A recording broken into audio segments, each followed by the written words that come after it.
The Moravian Church. Its roots reach back to the heart of Europe, to what is now the Czech Republic. From those humble beginnings, the Moravians carried their faith across oceans and continents. They learned new languages, adapted to unfamiliar customs, and built lives intertwined with the people they encountered. Their story is one of resilience, cultural exchange, and the enduring power of faith.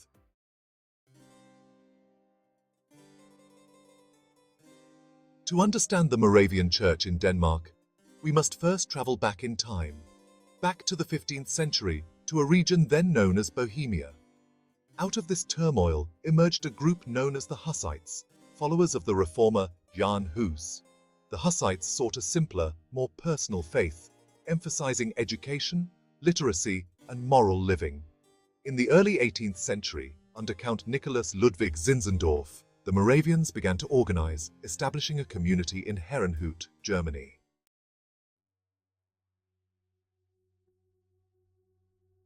The Moravian Church's arrival in Denmark was a gradual process. It began in the mid-18th century, a time of religious and social changes. The Pietist movement, which stressed personal piety, was gaining ground. The Moravians, with their emphasis on personal faith and community, found a receptive audience in Denmark. King Christian VI, a devout Lutheran, saw the Moravians as a positive influence, promoting piety and moral living.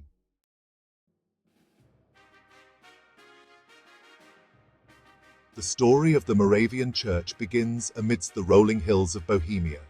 At the heart of this story stands Jan Hus, a Czech priest and scholar. Hus dared to question the authority of the Catholic Church, advocating for a simpler, more personal form of worship. His words resonated with the common people, igniting a firestorm of controversy. Hus's execution only fanned the flames higher, and his followers, known as Hussites, continued to challenge the established order.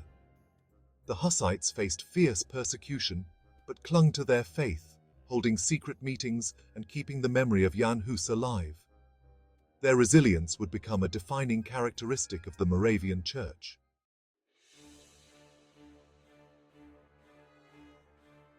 The decades following Jan Hus's death were turbulent for Bohemia. The Hussites fractured into different factions, leading to decades of religious warfare. Amidst this chaos, a small group sought peace and a return to simple piety, calling themselves the Unity of the Brethren. They emphasized a personal relationship with God, prayer, hymn singing, and moral living. For almost a century, the Unity of the Brethren lived a precarious existence, often persecuted but resilient. A new chapter was about to begin, one that would see their faith carried across borders and oceans.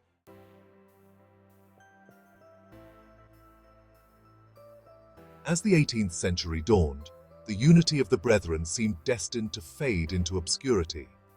But a chance encounter with Count Nicholas Ludwig von Zinzendorf breathed new life into their community. Zinzendorf offered them sanctuary on his estate in Saxony, where they established a settlement called Herrnhut. Herrnhut became the cradle of the modern Moravian Church, blossoming under Zinzendorf's patronage.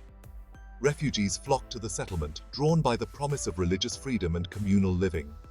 They brought with them their skills, traditions, and unwavering faith.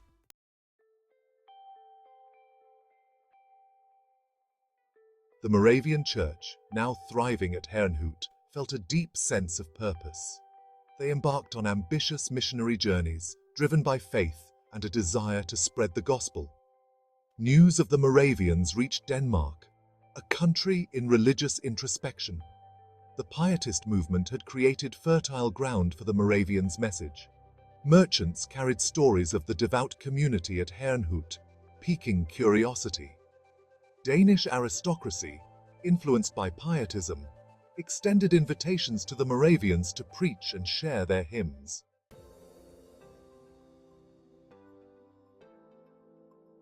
Christiansfeld, a town of hope.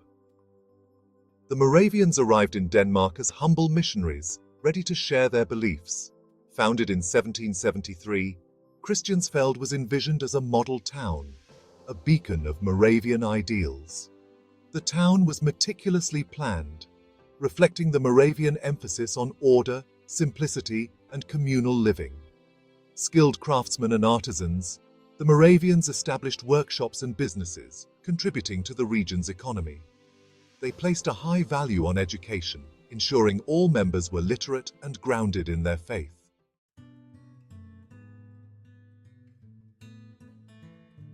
King Christian VII played a significant role in the establishment of the Moravian Church in Denmark. Influenced by Enlightenment ideals, he pursued a policy of religious tolerance. He saw in the Moravians a peaceful and industrious community, aligning with his vision for a more enlightened Denmark. The Moravians cultivated a good relationship with the Danish crown, focusing on their religious practices and contributions to the community. This delicate dance highlights the complexities of religious tolerance in the 18th century.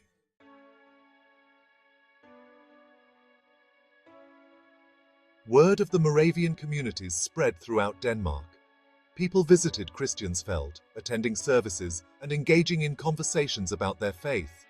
The Moravians welcomed these visitors, eager to share their beliefs. Their services, filled with heartfelt hymns and emotional testimonies, resonated with those seeking a more personal religious experience. Despite challenges and misunderstandings, the Moravians persevered, demonstrating their piety and commitment to Danish society.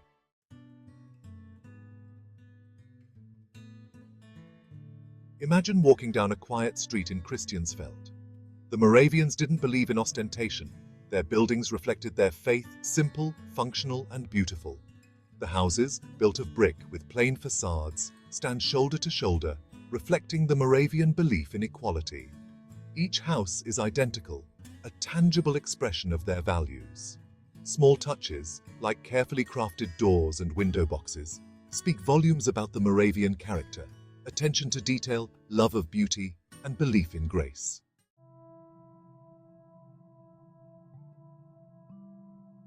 At the heart of Christiansfeld stands the church. Its facade is deceptively simple. No bell towers, no stained glass windows. Inside, a serene beauty.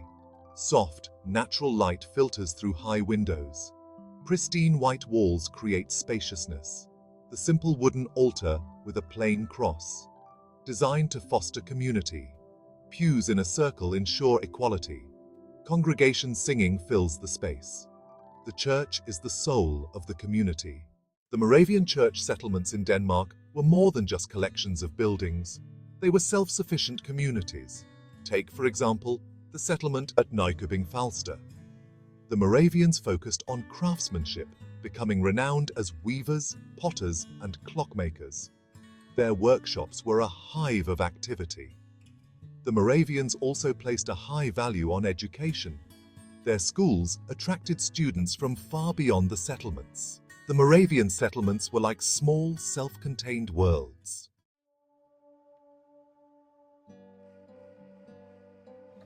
The Moravian Church's impact on Danish society wasn't about conquest or conversion. It wasn't about imposing their beliefs or seeking positions of power. Instead, it was a subtle, almost invisible influence, woven into the very fabric of Danish life like a delicate thread. They didn't seek to dominate. They sought to contribute, to enrich the communities they became a part of. Their strong work ethic was evident in everything they did. Whether it was the meticulous planning of Christiansfeld, the craftsmanship of Nykøbing Falster, or the dedication to education in their schools, the Moravians approached their tasks with a quiet diligence that spoke volumes. They believed that hard work was a form of worship, a way of honoring God and serving their fellow man. This work ethic wasn't confined to their settlements. Moravian merchants became respected figures in Danish marketplaces, known for their honesty, fairness, and the quality of their goods. Their schools, open to children from all backgrounds, helped raise the literacy rate in the surrounding areas, contributing to a more educated and informed populace. And then there was their music. The Moravians had a deep love for hymn singing, their services filled with beautiful melodies and heartfelt lyrics. Their music, often simple yet deeply moving, transcended language barriers, touching the hearts of those who heard it. Moravian hymns found their way into Danish churches and homes, enriching the country's musical tradition.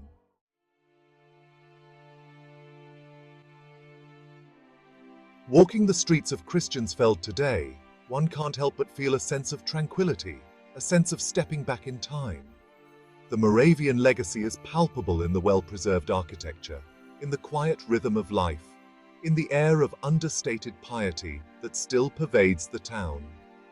It's a living testament to a community that valued simplicity, hard work, and faith above all else. But the Moravian influence on Denmark extends far beyond the borders of their settlements. Their emphasis on education helped shape the Danish education system, which to this day remains one of the most egalitarian and accessible in the world. Their craftsmanship set a standard of quality that influenced generations of Danish artisans and designers, and their music continues to resonate. Moravian hymns are still sung in Danish churches, their melodies woven into the fabric of Danish musical heritage. The simplicity and sincerity of their music continues to inspire and uplift, a testament to the enduring power of faith expressed through song. The Moravian story in Denmark is a reminder that sometimes the most profound influences are the quietest, the ones that work their way into the heart of a culture not through force or dominance, but through the simple act of living a life of purpose, integrity, and unwavering faith.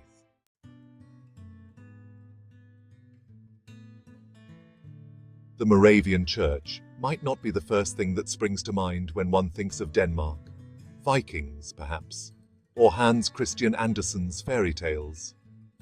But look closer, beneath the surface of this nation's story, and you'll find the delicate tracery of the Moravian legacy.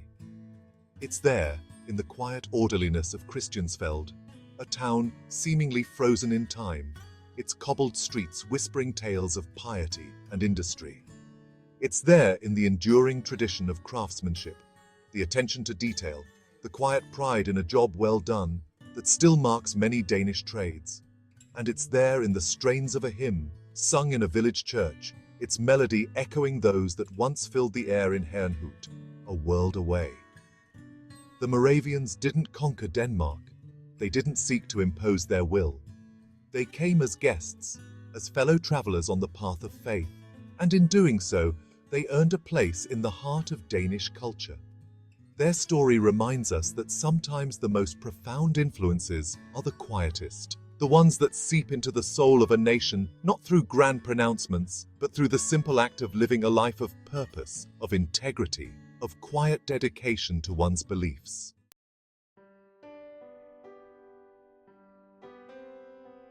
Stand in the town square of Christiansfeld today and close your eyes. Listen. Can you hear the echoes of the past? The murmur of prayers in German and Danish, the rhythmic clatter of looms, the joyous strains of hymns sung in four-part harmony. The Moravian presence might be less visible now, their numbers dwindled, their settlements absorbed into the wider Danish landscape. But their spirit, their ethos, lingers on. It's a spirit of community, of shared purpose, of finding solace and strength in faith. It's a belief in the dignity of hard work, the importance of education, the power of music to uplift the soul. It's a quiet legacy, but a profound one, woven into the very fabric of Danish society. And what of Herrnhut, the place where it all began? It still stands, a beacon of Moravian faith and tradition. A reminder that even in a world often riven by conflict and division, there are places where peace reigns, where community thrives, and where the simple act of sharing one's beliefs can have a ripple effect that crosses borders and spans centuries. The next time you encounter a piece of Danish design or hear a haunting melody sung in a language you don't understand, pause for a moment and remember the Moravians. Their story, like their legacy, is a quiet testament to the enduring power of faith, community, and the human spirit.